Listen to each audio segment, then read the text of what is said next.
Hello and welcome to another installment of our tone exploration series. Today we are looking at string crossings and the most important insight that we need for efficient, smooth, uninterrupted string crossings is that we don't actually have just 4 planes for our arms for each of the 4 strings. That is often explained like that in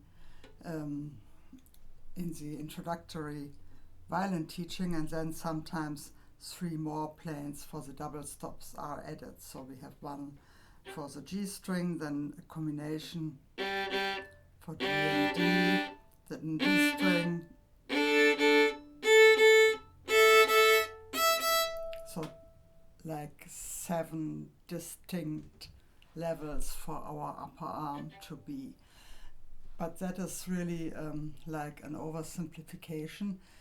Even if we disregard like wrist movements or other stuff, we only look at the movement of the complete arm, then we have a lot of leeway when we want to play on one string.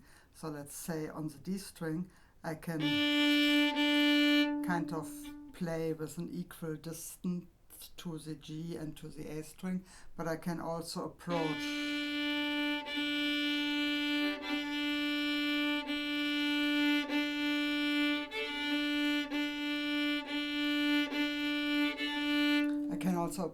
the lower string or the upper string without actually touching it. So there's like an infinite number of positions for the arm on a single string.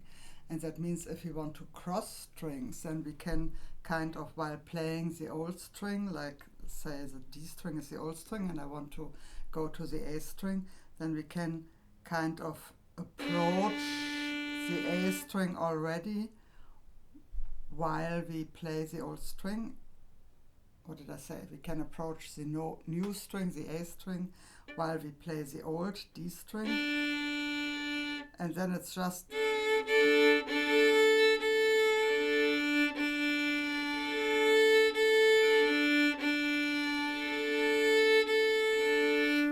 there's just a very, very small movement necessary to actually switch to the new string. And it's a very good exercise to actually play the double stop, to have the double stop like audible in between. And it's also a good exercise to practice both strings first under slur. So slur from D to E and then back.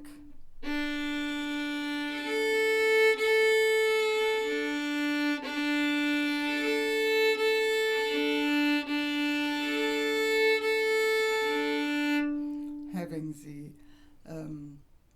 the double stop sound. And if you do it like that, then the movement of the arm can be very round, right? Like very gradual and round, and there is no jerkiness in switching the strings, which will disturb the sound.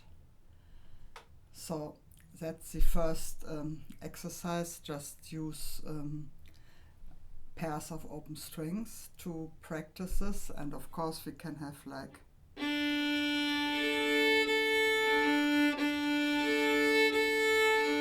going from the lower to the upper string, but also we can have the reverse, going from the lower string to the upper string in up bow.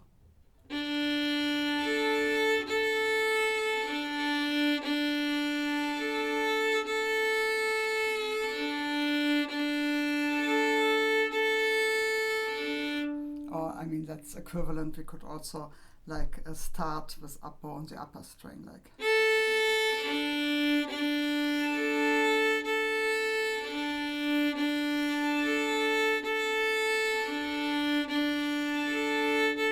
And only the face is different, but the same movement. Okay, so that's for open strings. What if we have like fingered notes? then we still want to approach the new string gradually with very smooth movement, and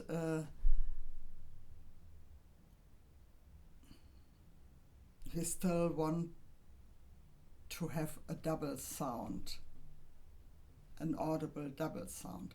So that means, like, if I want to go from G, third finger on the D string, to C, second finger on the A string.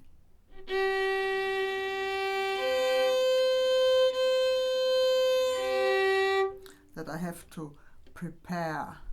So if I want to hear the double stop, then the second note on the second string needs to be in place before I switch. So finger preparation, putting the C down while continuing to bow, right? I only stopped so that you could hear me. Preparation and then switching.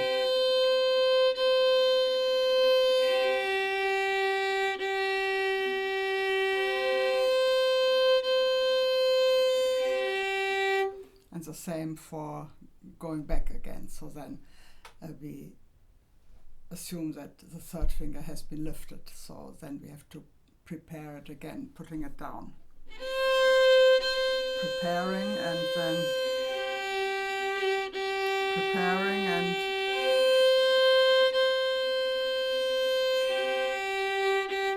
and then we can have the double stop in between. So that's a way to execute the string crossings in a smooth way, and one can practice that in all parts of the bow, also like up here, like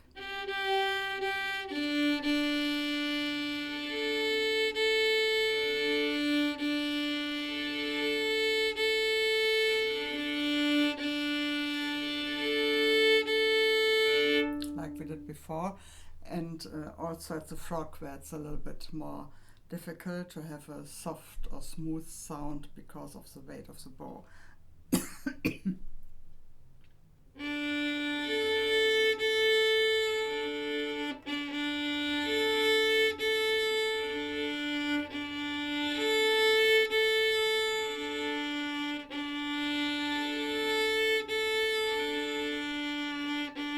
The same principle applies, right? Yeah, okay, so that's stage one, practice in all parts of the bow, starting up bow, starting down bow, all combinations with fingers and open strings, or the other way around, start with open strings, of course, and then add like finger patterns, third first, or second open string, or also like second finger, third finger, whatever you want. And you can just observe your repertoire and see if there's a string crossing. Can you practice it? Can you isolate it and then practice it in this way? Okay, then how about when we have a string change but also a bow change, like we go on the D string in down bow and then switch to the A string in up bow. And here the same principle applies, like approach gradually, play the double stop after finger preparation, and then continue on the new string. But here the question is, where is the double stop located? So one could do it like this.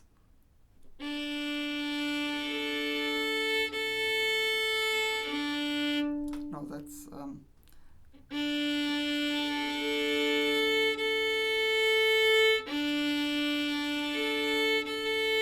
so let's assume we want to play D. Then okay, we could practice like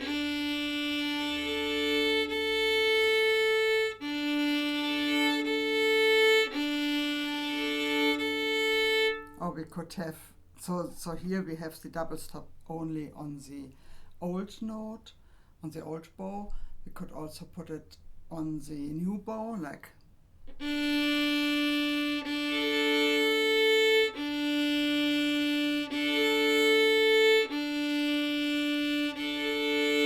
or we could put it in the middle.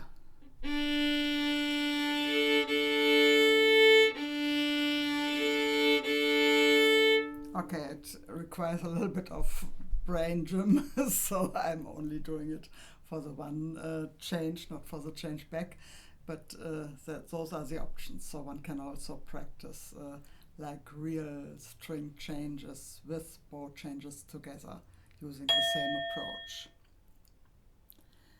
Okay, so I think this calls for your own experimentation.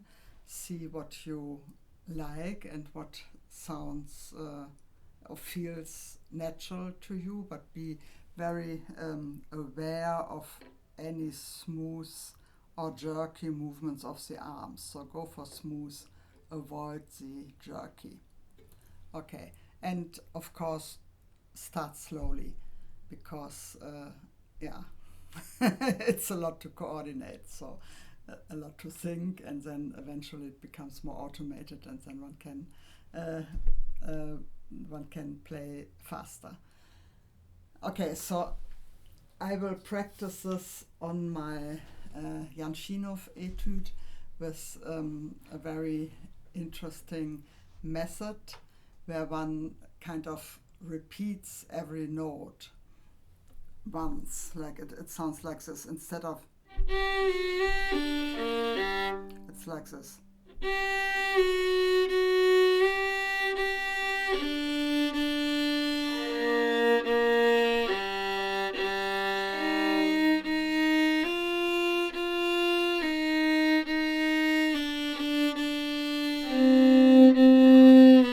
So instead of playing the next note directly, one repeats the old notes, and that means that all string changes will be in the middle of the bow, in the middle of a slur.